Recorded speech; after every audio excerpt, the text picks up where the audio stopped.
Welcome back to my channel হেনামনির রান্নাঘর। আমার আজকের রেসিপি হচ্ছে মার্বেল কেক। কেক তো আমরা অনেকেই পছন্দ করি।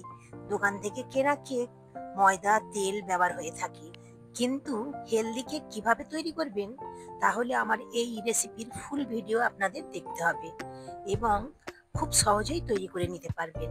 আর খেতে হবে সুপার টেস্টি, গ্যারান্টি দিয়ে বলতে পারি। একদম নরম তুলতুলে স্পঞ্জ কেক কিভাবে তৈরি করবেন আসুন তাহলে দেখে নিই। আমি এখানে কেকটিকে চুলায় বেক করব, তার জন্য একটি কড়াই নিয়েছি আর একটি স্ট্যান্ড বসিয়ে দিলাম। এখন ঢাকনা দিয়ে আমি ফ্রি হিট করে নেব। এই ঢাকনার যে ছিদ্র ছিল আমি একটু টিস্যু পেপার দিয়ে বন্ধ করে দিয়েছি। ততক্ষণ ফ্রি হিট হোক কড়াটি। এখানে একটি কেক মোল্ড নিয়েছি, আমি একটু তেল ব্রাশ করে নিচ্ছি আর মোল্ডের মাপেরই একটি কাগজ কেটে নিয়েছি। কাগজটিকে প্রথমে লাগিয়ে দিলাম,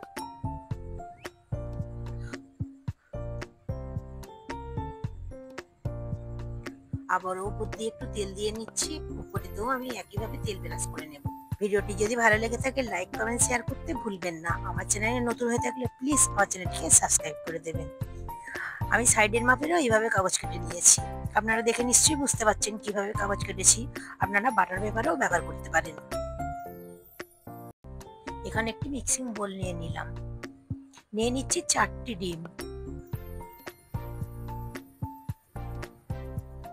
আমি এখানে হাফ কাপের একটু কম চিনি নিয়েছি, আপনাদের পছন্দ মতো চিনির পরিমাণ একটু বাইরে দিতে পারেন।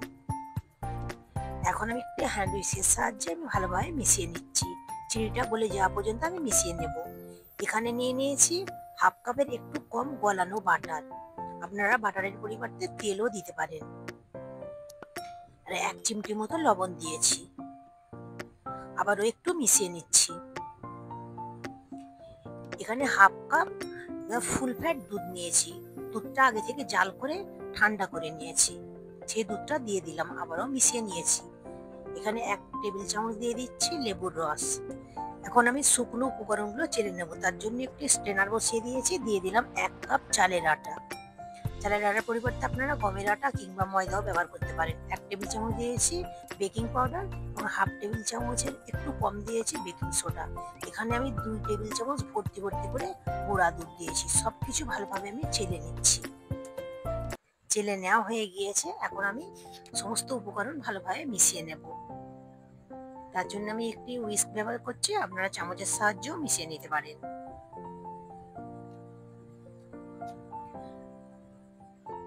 খুব ভালো করে মিশিয়ে নিয়েছি। ঠিক এই রকম ব্যাটার তৈরি হয়েছে।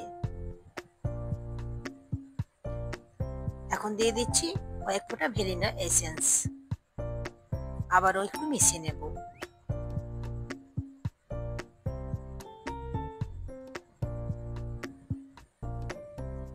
এখন আমি এই ব্যাটারটিকে 2 ভাগে ভাগ করে নেব। তার জন্য এখানে আরেকটি মিক্সিং বোল নিয়েছি। অর্ধেক ব্যাটার আমি এই বোলের মধ্যে ট্রান্সফার করে নিচ্ছি।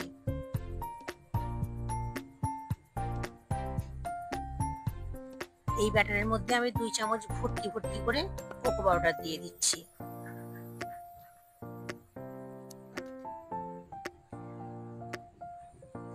আবারও খুব ভালো করে আমি মিশিয়ে নিচ্ছি। মেশানো আমার হয়ে গিয়েছে। এখন আমি যে মোলটিকে রেডি করেছিলাম তার মধ্যে এই সাদা ব্যাটার কিছুটা পরিমাণ ঢেলে দিচ্ছি। সব দিকে একটু স্প্রেড করে নিয়েছি। এখন উপর দিয়ে যে চকলেট ব্যাটার রেডি করেছিলাম উপর দিয়ে আমি দিয়ে দিচ্ছি। আবারও স্প্রেড করে নেব। স্প্যাচুলা দিয়ে এইভাবে স্প্রেড করে নিতে হবে। বাকি ব্যাটারটিকে আমি একইভাবে লেয়ার বাই লেয়ার ঢেলে নেব।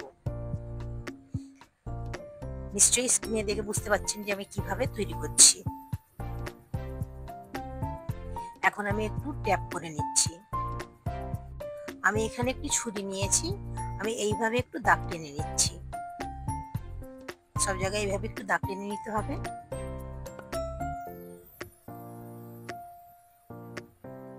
এখন আমি ফ্রি হিট করা কড়াইয়ের মধ্যে খুব সাবধানে বসিয়ে দিচ্ছি।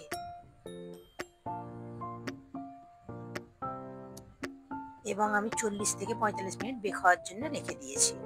45 মিনিট পর একটি ছুরি নিয়ে চেক করে দেখে নেবো যে কেকটি বেক হয়েছে কিনা। ছুরিটি ক্লিন বের হয়েছে, তার মানে কেকটি সম্পূর্ণ বেক হয়ে গিয়েছে। আপনাদের ছুরিটা যদি ক্লিন বের না হয় তাহলে আরো 5 মিনিট বেক করে নেবেন। কেকটি ঠান্ডা হয়ে যাবার পর আমি ডিমোল করার জন্য একটি প্লেটের মধ্যে উঠিয়ে নিচ্ছি। আমার নতুন দুজন বন্ধু সাদাত এবং মুনজারিন আমাকে খুব ভালো ভালো কমেন্ট করেছে, তাদের অসংখ্য ধন্যবাদ। কেকে যে কাগজগুলো লাগিয়েছিলাম আমি তুলে নিচ্ছি।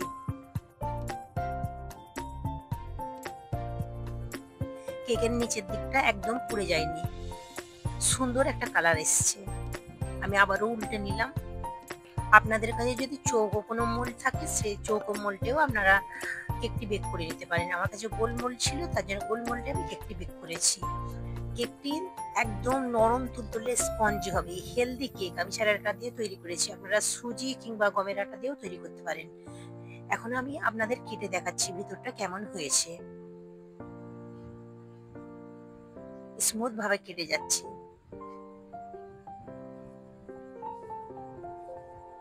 ভিতরটা একদম স্পঞ্জি জালিদার তৈরি হয়েছে, আর দেখতে কত অ্যাট্রাকটিভ লাগছে। আমার চ্যানেলে আরো একটি কেকের রেসিপি দেওয়া আছে, আপনারা চাইলে সেটিও দেখে নিতে পারেন, তার লিংক আমি ডিসক্রিপশন বক্সে দিয়ে দেব। এইভাবে একবার কেক তৈরি করে দেখবেন, দারুণ টেস্টি খেতে লাগবে। আবারও হাজির হব অন্য কোনো রেসিপি নিয়ে। টাটা।